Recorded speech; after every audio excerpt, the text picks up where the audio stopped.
El hombre espiritual. Escrito por Watchman Nee. Libro primero. Nota informativa. Este material convertido a audiolibro ha sido posible gracias a los hermanos que integramos el ministerio Deseando de Dios. Visita nuestro canal y suscríbete. Activa las notificaciones, así estarás enterado de los nuevos videos que iremos subiendo. Capítulo 4. La salvación. El juicio del Calvario. La muerte entró en el mundo por medio de la caída del hombre. Aquí se hace referencia a la muerte espiritual que separa al hombre de Dios.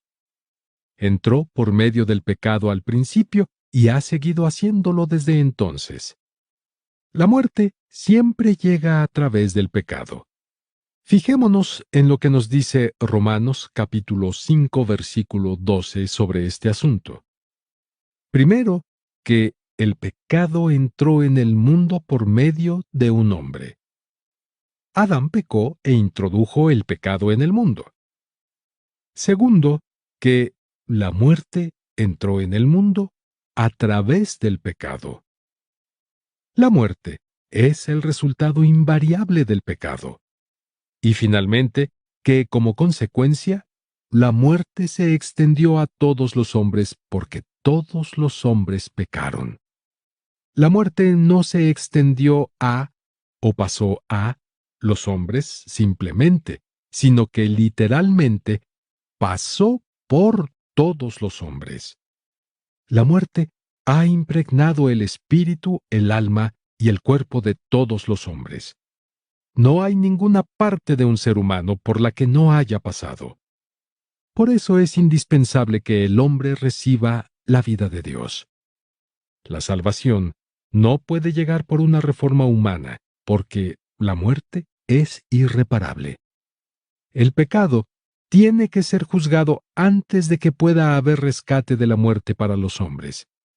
Esto es exactamente lo que ha hecho la salvación del Señor Jesús. El hombre que peca debe morir. Esto está anunciado en la Biblia. Ningún animal ni ningún ángel pueden sufrir el castigo del pecado en lugar del hombre.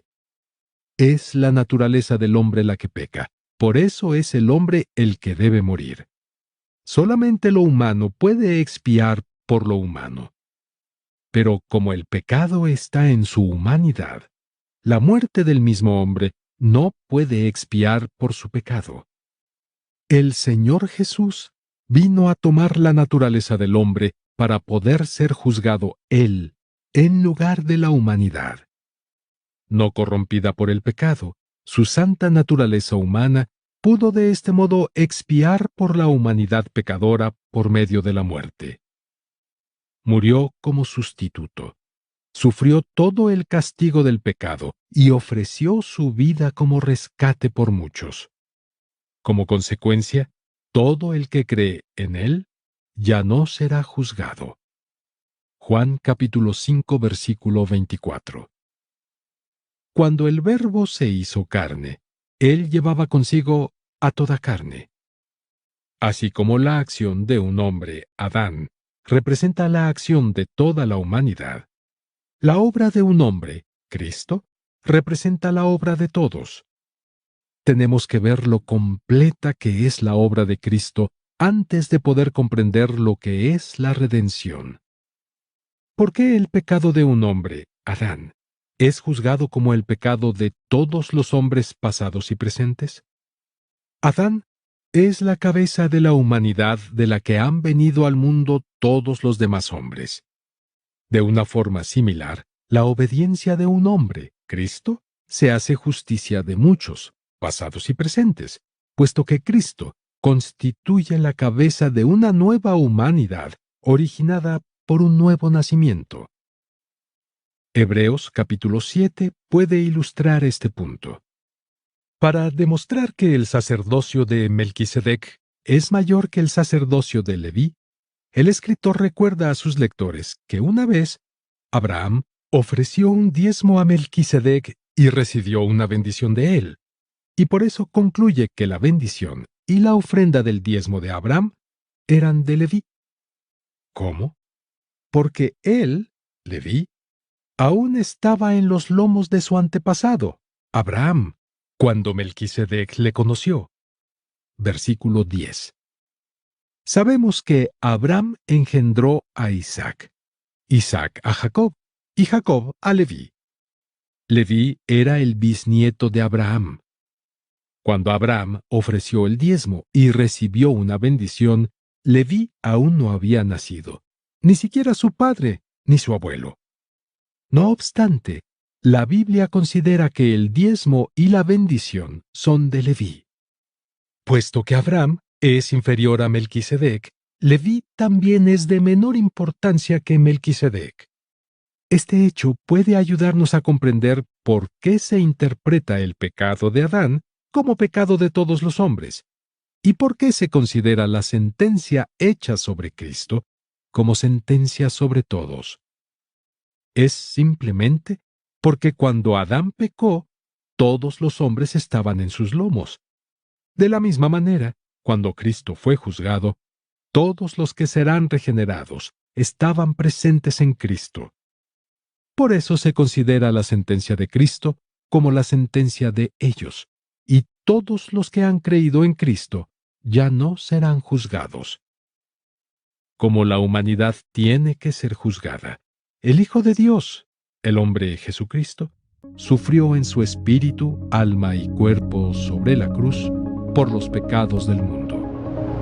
Por favor, dale like o pulgar arriba a este video y haz tus comentarios para que el algoritmo de YouTube pueda darle la oportunidad a otras personas de oír lo que te hemos podido compartir.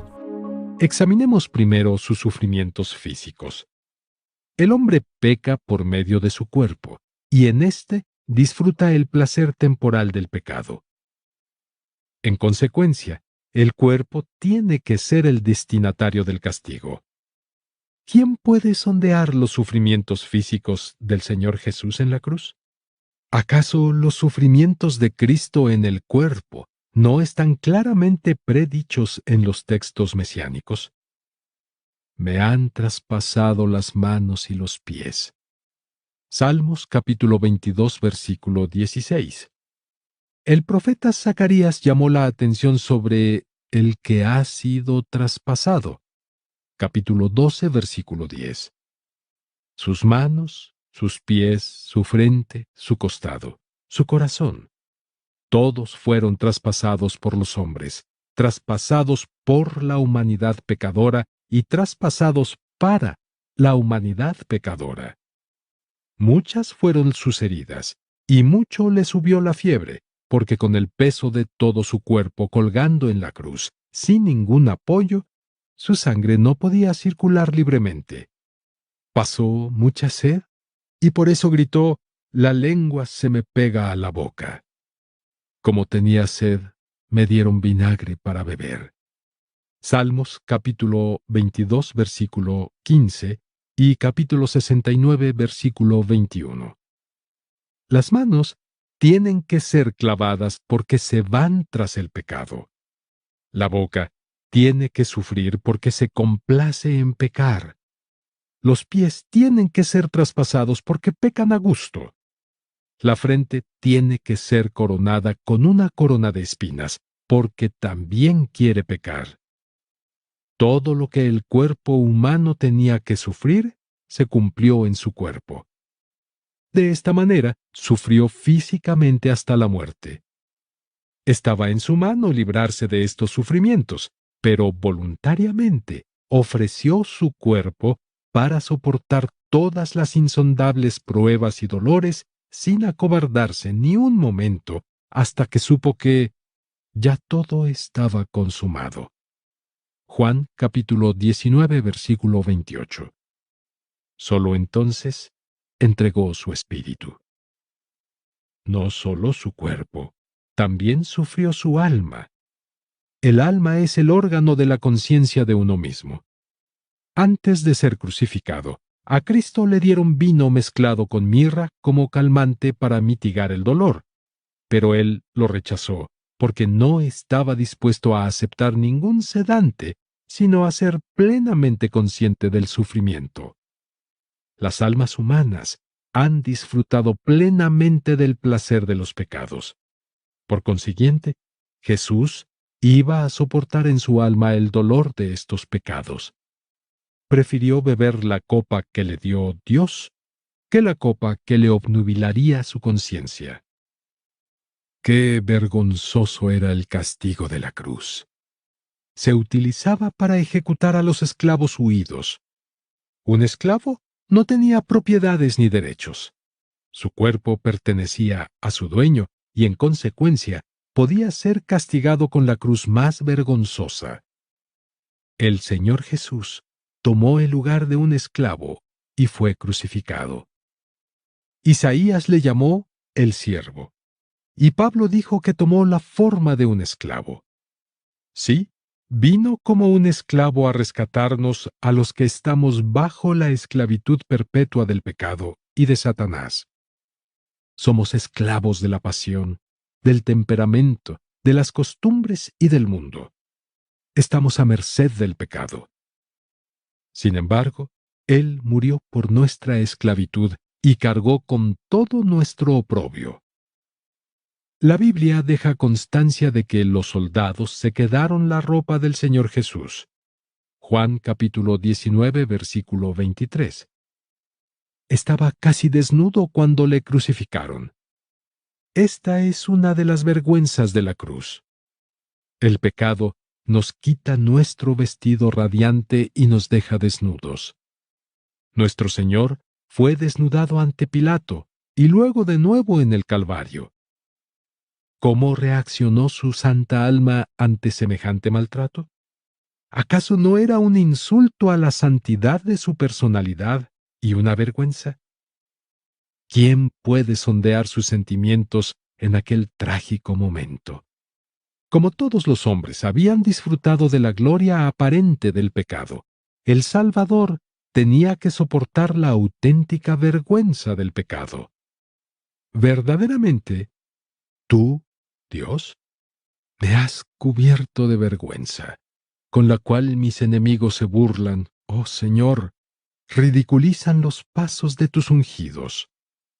Aún así, soportó la cruz despreciando la vergüenza. Salmos capítulo 89 versículos 45 y 51. Hechos capítulo 12 versículo 2. Nadie podrá jamás constatar lo mucho que sufrió el alma del Salvador en la cruz. Contemplamos a menudo sus sufrimientos físicos, pero pasamos por alto los sentimientos de su alma. Una semana antes de Pascua se le oyó decir: «Ahora mi alma está turbada». Juan capítulo 12 versículo 27. Esto señala a la cruz. En el jardín de Getsemaní se le oyó de nuevo decir: «Mi alma está muy afligida hasta la muerte». Mateo capítulo 26 versículo 38. Si no fuera por estas palabras, apenas podríamos pensar que su alma había sufrido. Isaías capítulo 53 menciona 3 veces que su alma fue ofrecida por el pecado, que su alma sufrió y que derramó su alma hasta la muerte. Versículos 10 al 12. Puesto que Jesús soportó la maldición y la vergüenza de la cruz, el que cree en él ya no será maldito ni avergonzado. Su espíritu también sufrió terriblemente. El espíritu es la parte del hombre que le equipa para comunicarse íntimamente con Dios. El Hijo de Dios era santo, inocente, inmaculado, separado de los pecadores. Su espíritu estaba unido al Espíritu Santo en perfecta unidad. Nunca tuvo su espíritu un momento de perturbación ni de duda, porque siempre tuvo la presencia de Dios con él. Jesús dijo: «No soy yo solo, sino yo y el que me envió. Y el que me envió está conmigo». Juan capítulo 8 versículos 16 y 29. Por eso pudo orar: «Padre, te doy gracias por haberme escuchado. sé que siempre me escuchas. Juan capítulo 11 versículos 41 y 42. Mientras colgaba de la cruz, y si hubo algún día que el Hijo de Dios necesitase desesperadamente la presencia de Dios, debe haber sido ese día, gritó: Dios mío, ¿por qué me has abandonado? Mateo capítulo 27 versículo 46. Su espíritu estaba separado de Dios. Qué intensamente sintió la soledad, el abandono, la separación. El Hijo aún estaba cediendo. El Hijo aún estaba obedeciendo la voluntad del Padre Dios. Sin embargo, el Hijo había sido abandonado, no por causa de Él, sino por causa de los demás. El pecado afecta muy profundamente al espíritu y por lo tanto, aunque el Hijo de Dios era santo, tenía que ser arrancado del Padre por llevar el pecado de los demás. Es cierto que desde los incontables días de la eternidad, yo y el Padre somos uno. Juan capítulo 10 versículo 30. Incluso durante su estancia en la tierra, eso siguió siendo cierto, porque su humanidad no podía ser una causa de separación de Dios. Solo el pecado podía separarlos, aunque ese pecado sea de los demás. Jesús sufrió esta separación espiritual por nosotros, para que nuestro espíritu pudiera volver a Dios. Al contemplar la muerte de Lázaro, quizá Jesús estaba pensando en su propia muerte cercana, y por eso estaba profundamente conmovido en espíritu y preocupado. Juan capítulo 11 versículo 33. Al anunciar que sería traicionado y que moriría en la cruz, estaba otra vez inquieto en espíritu. Juan capítulo 13 versículo 21. Esto nos explica por qué cuando recibió la sentencia de Dios en el Calvario gritó: Dios mío, ¿por qué me has abandonado? Porque pienso en Dios y gimo. Medito y mi espíritu se desmaya. Mateo capítulo 27 versículo 46, citando Salmos capítulo 22 versículo 1 y Salmos capítulo 77 versículo 3. Se le privó del poderoso fortalecimiento del Espíritu Santo en su espíritu. Efesios capítulo 3 versículo 16. Porque su espíritu había sido arrancado del Espíritu de Dios. Por eso suspiró: me derramo con el agua y todos mis huesos están descoyuntados. Mi corazón es como cera, se ha derretido en mi pecho. Mi fuerza se ha secado como el serrín y la lengua se me pega a la boca. Me has dejado en el polvo de la muerte. Salmos capítulo 22 versículos 14 y 15. Por un lado, el Espíritu Santo de Dios le abandonó. Por el otro, el espíritu diabólico de Satanás le ridiculizó. Parece que el Salmo capítulo 22 versículos 11 al 13 se refiere a esta fase. No te alejes de mí. No hay nadie que me ayude. Me rodean muchos toros, fuertes toros de Basán me cercan. Abrieron la boca sobre mí como un león salvaje y rugiente. Por un lado, su espíritu soportó el abandono de Dios, y por el otro, resistió la burla del espíritu diabólico. El espíritu humano del hombre se ha separado tanto de Dios, exaltándose a sí mismo y siguiendo el espíritu diabólico, que el espíritu del hombre tiene que ser quebrantado del todo para que no pueda seguir oponiéndose a Dios y estando aliado con el enemigo. El Señor Jesús se hizo pecado por nosotros en la cruz. Su santa humanidad interior fue completamente aniquilada al juzgar Dios a la humanidad impía. Abandonado por Dios, Cristo sufrió, pues, el más amargo dolor del pecado, soportando en la oscuridad, la ira castigadora de Dios sobre el pecado sin el apoyo del amor de Dios o la luz de su rostro. Ser abandonado por Dios es la consecuencia del pecado. Ahora nuestra humanidad pecadora ha sido juzgada totalmente porque fue juzgada en la humanidad sin pecado del Señor Jesús. En Él, la humanidad santa ha ganado su victoria. Toda sentencia sobre el cuerpo, el alma y el espíritu de los pecadores ha sido arrojada sobre Él. Él es nuestro representante. Por fe estamos unidos a Él. Su muerte es considerada como nuestra muerte y su sentencia como nuestra sentencia. Nuestro espíritu, alma y cuerpo han sido juzgados y castigados en Él. Sería lo mismo que si hubiésemos sido castigados en persona. Así pues, ahora no hay ninguna condenación para los que están en Cristo Jesús. Romanos capítulo 8, versículo 1. Esto es lo que Él ha hecho por nosotros, y esta es ahora nuestra posición ante Dios. Porque el que ha muerto está libre del pecado.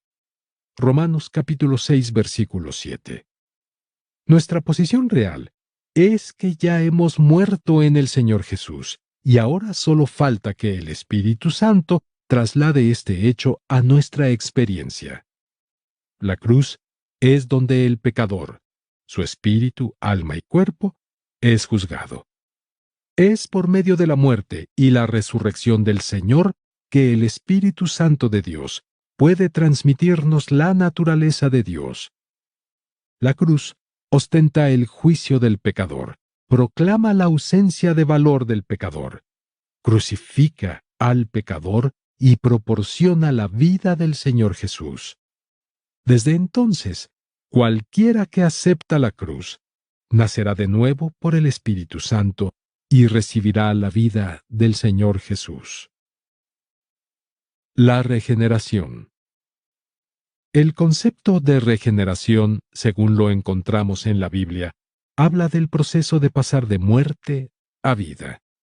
El espíritu de un hombre antes de la regeneración está alejado de Dios y es considerado muerto, porque la muerte es la disociación de la vida y de Dios, que es la fuente de la vida. En consecuencia, la muerte es la separación de Dios. El espíritu del hombre está muerto y, por consiguiente, es incapaz de tener comunión íntima con Él. O su alma lo controla y lo sumerge en una vida de ideas e imaginaciones, o los deseos carnales y las costumbres de su cuerpo le estimulan y reducen a su alma a la esclavitud. Además, si deseas participar de las reuniones que tenemos en directo, contáctanos. Te dejo los datos aquí en la caja de descripción de este video. Además, si deseas que te ayudemos en el caminar con Yeshua, también contáctanos. El espíritu del hombre tiene que ser avivado, porque ha nacido muerto. El nuevo nacimiento del que habló el Señor Jesús con Nicodemo es el nuevo nacimiento del espíritu. Por supuesto que no es un nacimiento físico como creía Nicodemo, ni tampoco anímico. Debemos fijarnos cuidadosamente en que el nuevo nacimiento transmite la vida de Dios al espíritu. Nota informativa: este material, convertido a audiolibro, ha sido posible gracias a los hermanos que integran el ministerio Deseando de Dios. Visita nuestro canal y suscríbete, activa las notificaciones, así estarás enterado de los nuevos videos que iremos subiendo. Espíritu del hombre. Puesto que Cristo ha expiado por nuestra alma y ha destruido el principio de la carne, los que estamos unidos a Él participamos en su vida de resurrección. Hemos sido unidos a Él en su muerte. Por consiguiente, es en nuestro espíritu donde cosechamos primero el cumplimiento de su vida de resurrección. El nuevo nacimiento es algo que sucede totalmente en el espíritu. No tiene ninguna relación con el alma o el cuerpo. Lo que hace que el hombre sea único en la creación de Dios no es que posee un alma, sino que tiene un espíritu que, unido al alma, constituye al hombre. Esta unión hace al hombre un ser extraordinario en el universo. El alma del hombre no está relacionada directamente con Dios. Según la Biblia, es su espíritu el que tiene relación con Dios. Dios es espíritu y, en consecuencia, todos los que le adoran deben adorarle en espíritu. Solo el espíritu puede tener comunicación íntima con Dios. Solo el espíritu puede adorar al espíritu. Por eso encontramos en la Biblia frases como sirviendo con mi espíritu. Romanos capítulo 1, versículo 9, capítulo 7, versículo 6, capítulo 12, versículo 11. Conociendo por medio del Espíritu. Primera a los Corintios, capítulo 2, versículos 9 al 12. Adorando en espíritu. Juan, capítulo 4, versículo 23 y 24. Filipenses, capítulo 3, versículo 3. Recibiendo en espíritu la revelación de Dios. Apocalipsis, capítulo 1, versículo 10. Primera a los Corintios, capítulo 2, versículo 10. En vista de este hecho, recordemos que Dios ha decretado que tratará con el hombre únicamente por medio de su espíritu y que hay que llevar a cabo sus consejos por medio del espíritu del hombre. Si así tiene que ser, ¿qué necesario es para el espíritu del hombre continuar en constante y viva unión con Dios, sin caer, ni por un momento, en la desobediencia a las leyes divinas, siguiendo los sentimientos, deseos e ideales del alma externa? De lo contrario, se impondrá la muerte de modo inmediato, y el espíritu será privado de su unión con la vida de Dios. Esto no significa que el hombre ya no tenga un espíritu. Simplemente quiere decir, como ya hemos indicado anteriormente, que el espíritu renuncia a su elevada posición en favor del alma. Siempre que el hombre interior de una persona presta atención a los dictados del hombre exterior, pierde contacto con Dios y se vuelve espiritualmente muerto. Estabais muertos por las transgresiones y pecados en los que en un tiempo andabais, al seguir los deseos del cuerpo y de la mente. Efesios capítulo 2, versículos 1 al 3. La vida de una persona no regenerada está casi por entero gobernada por el alma. Puede estar viviendo con temor, curiosidad, alegría, orgullo, piedad, placer, delicia, extrañeza, vergüenza, amor, remordimiento, gozo. O estar llena de ideales, imaginaciones, supersticiones, dudas, suposiciones, interrogantes, inducciones, deducciones, análisis, introspecciones. O puede ser impulsada por el deseo de poder, reconocimiento social, riqueza, libertad, posición, fama, alabanza, conocimiento.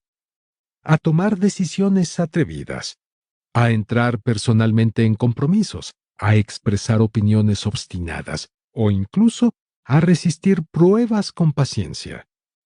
Todas estas cosas y otras similares son simplemente manifestaciones de las tres principales funciones del alma, que son la emoción, la mente y la voluntad.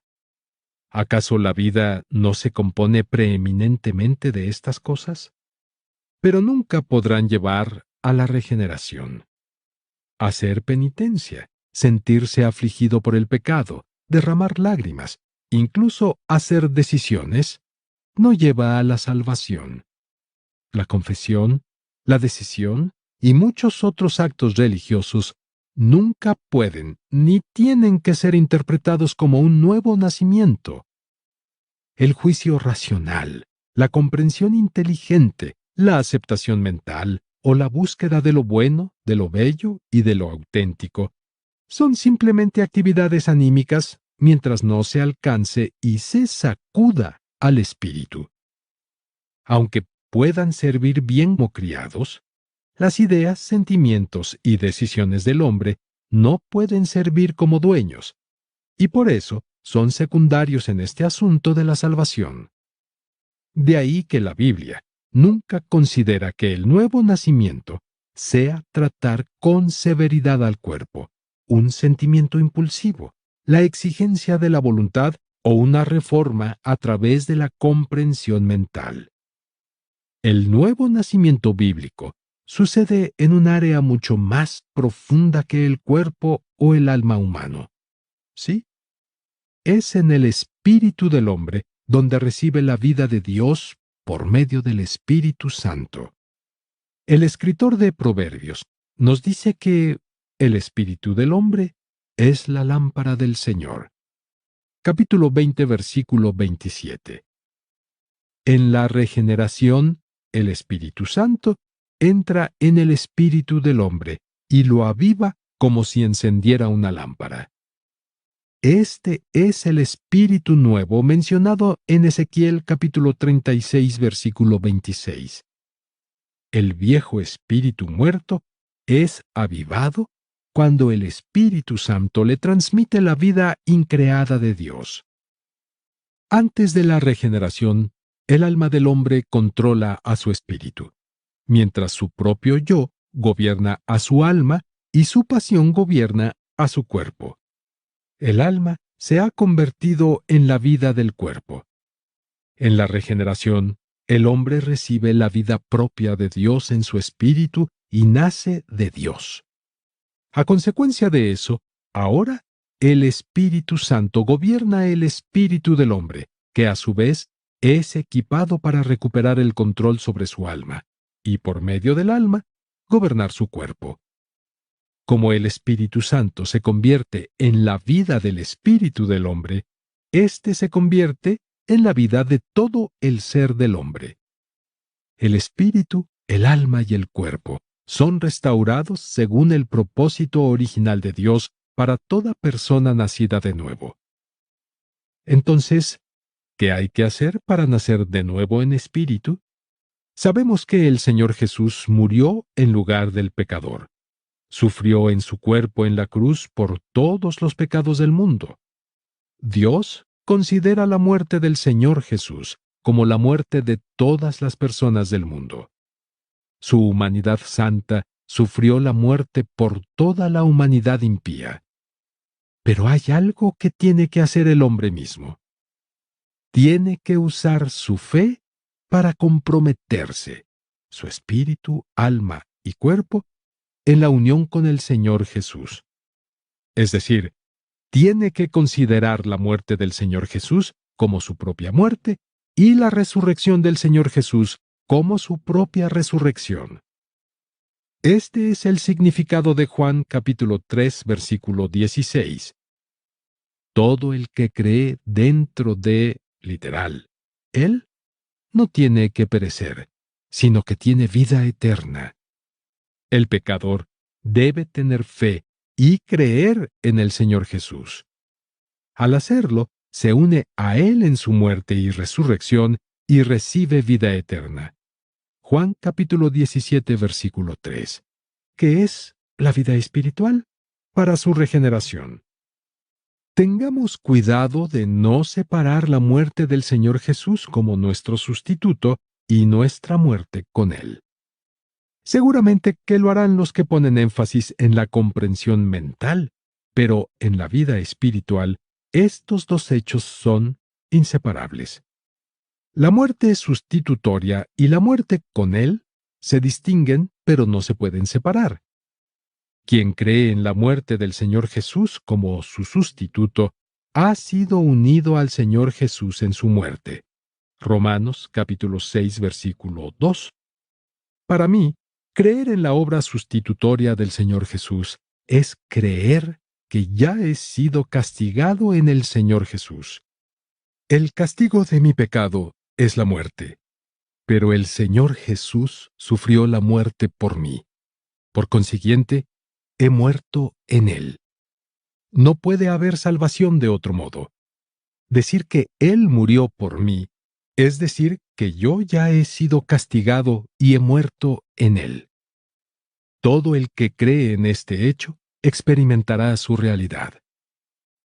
Así pues, debemos decir que la fe por la que un pecador cree en la muerte del Señor Jesús como sustituto es creer por dentro en Cristo, y como consecuencia, es la unión con Él.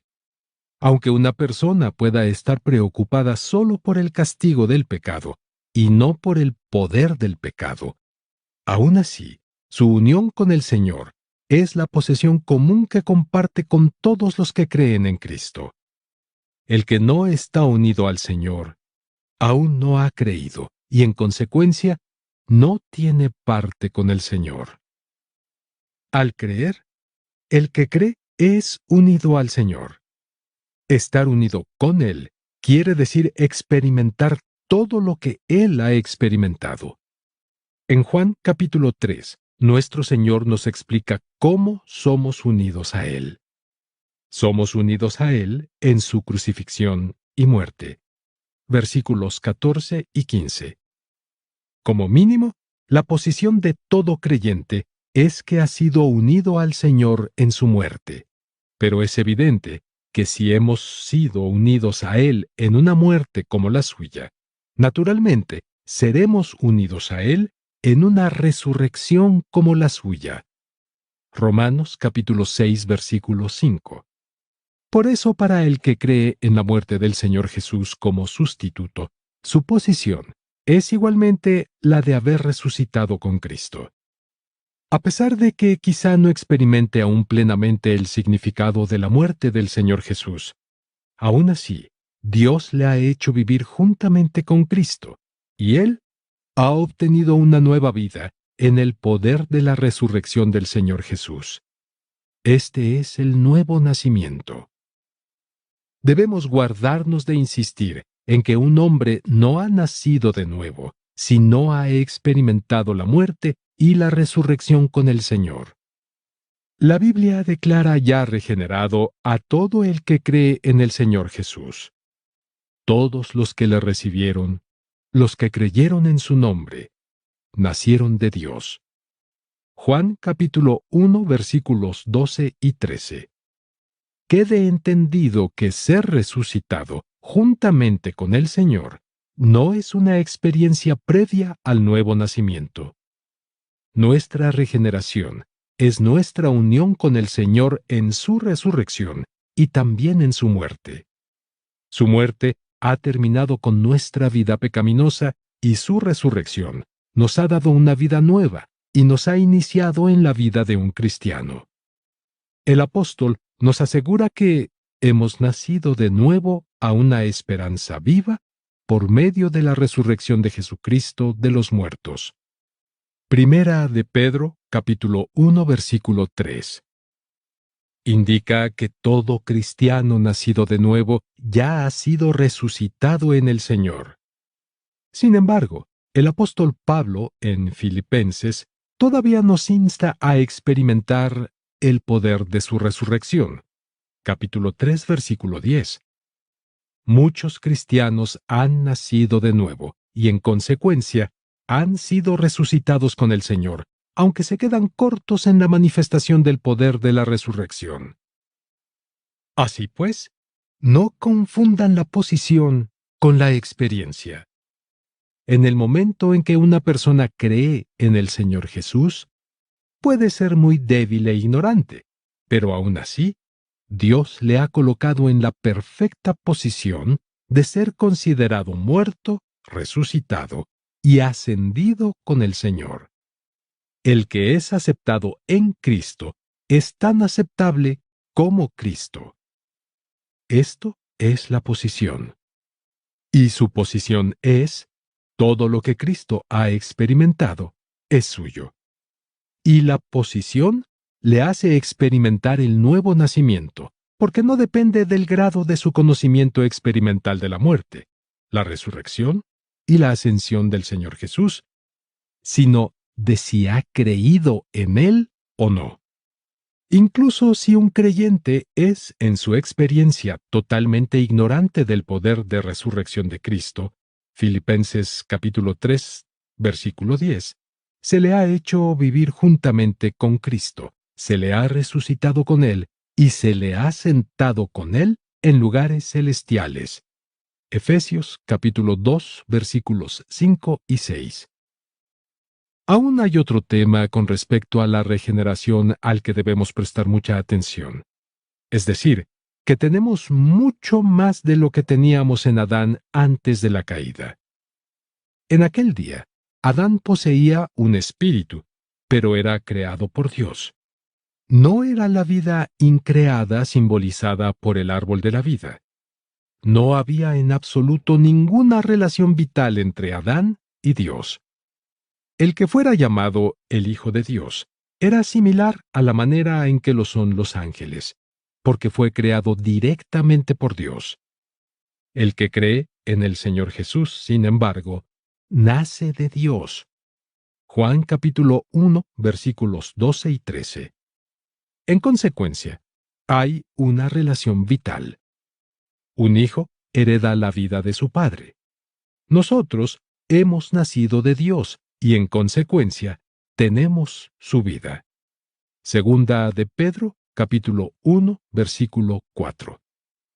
Si Adán hubiese recibido la vida que Dios ofrecía en el árbol de la vida, inmediatamente habría obtenido la vida eterna increada de Dios. Su espíritu vino de Dios y por eso es eterno. La manera en que este espíritu eterno vivirá depende de cómo considere la persona el orden de Dios y de la elección que haga. La vida que los cristianos obtenemos en la regeneración es la misma que Adán podría haber tenido, pero que nunca tuvo: la vida de Dios. La regeneración no solo rescata de la oscuridad el orden del espíritu y del alma del hombre, también proporciona al hombre la vida sobrenatural de Dios. El espíritu caído y oscurecido del hombre es avivado por el fortalecimiento del Espíritu Santo al aceptar la vida de Dios. Esto es el nuevo nacimiento. La base sobre la que el Espíritu Santo puede regenerar al hombre es la cruz. Juan capítulo 3 versículos 14 y 15. La vida eterna anunciada en Juan capítulo 3 versículo 16 es la vida de Dios que el Espíritu Santo planta en el espíritu del hombre. Puesto que esta vida es de Dios y no puede morir, se desprende que todo nacido de nuevo que posee esta vida, se puede decir que posee la vida eterna. Como la vida de Dios desconoce por completo la muerte, la vida eterna en el hombre no muere jamás. Se establece una relación vital con Dios en el nuevo nacimiento. Se parece al antiguo nacimiento de la carne en que es una vez y para siempre. Una vez que el hombre ha nacido de Dios, Dios nunca podrá considerarlo como no nacido de él. Por infinita que sea la eternidad, esta relación y esta posición no pueden ser anuladas. Esto es, porque lo que un creyente recibe en el nuevo nacimiento no depende de una búsqueda progresiva, espiritual y santa, sino que es puro don de Dios. Lo que Dios otorga es la vida eterna. No hay ninguna posibilidad de que esta vida y esta posición sean abrogadas. Recibir la vida de Dios en el nuevo nacimiento es el punto de arranque del andar con Cristo, un mínimo absoluto para un creyente. Los que aún no han creído en la muerte del Señor Jesús, ni han recibido la vida sobrenatural, que no pueden poseer de modo natural, están muertos a los ojos de Dios, por muy religiosos, morales, eruditos o celosos que puedan ser. Quienes no tienen la vida de Dios, están muertos. Para los que han nacido de nuevo, hay una gran potencialidad para el crecimiento espiritual. La regeneración es el primer paso evidente en un desarrollo espiritual. Aunque la vida recibida es perfecta, espera ser madurada. En el momento del nuevo nacimiento, la vida no puede estar ya plenamente desarrollada. Es como una fruta recién formada. La vida es perfecta, pero aún es inmadura. Por eso, hay una ilimitada posibilidad de crecer. El Espíritu Santo puede llevar a la persona a una victoria total sobre el cuerpo y el alma. Dos clases de cristianos. El apóstol, en 1 Corintios capítulo 3, versículo 1, divide a todos los cristianos en dos clasificaciones. Son los espirituales y los carnales.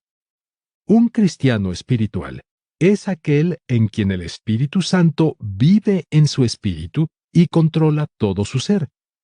Entonces, ¿qué significa ser carnal? La Biblia utiliza la palabra carne para describir la vida y el valor de un hombre no regenerado. Comprende todo lo que surge de su alma y su cuerpo pecaminoso. Romanos capítulo 7, versículo 19.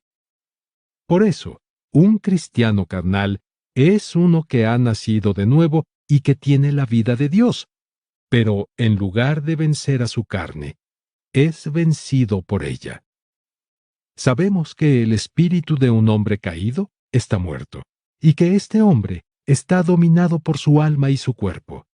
En consecuencia, un cristiano carnal es aquel cuyo espíritu ha sido avivado, pero que aún sigue a su alma y a su cuerpo para pecar.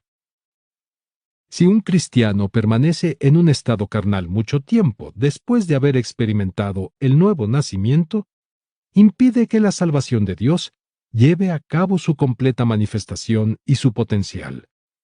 Solo si crece en la gracia, constantemente gobernado por el Espíritu, puede la salvación manifestarse totalmente en él. Dios ha provisto una salvación completa en el Calvario para la regeneración de todos los pecadores y una victoria total sobre la vieja creación por parte de todos los creyentes. Si aún no eres parte del canal Deseando de Dios, suscríbete ahora mismo, dale clic a la campanita y activa las notificaciones, así podrás estar enterado de los nuevos videos que iremos subiendo.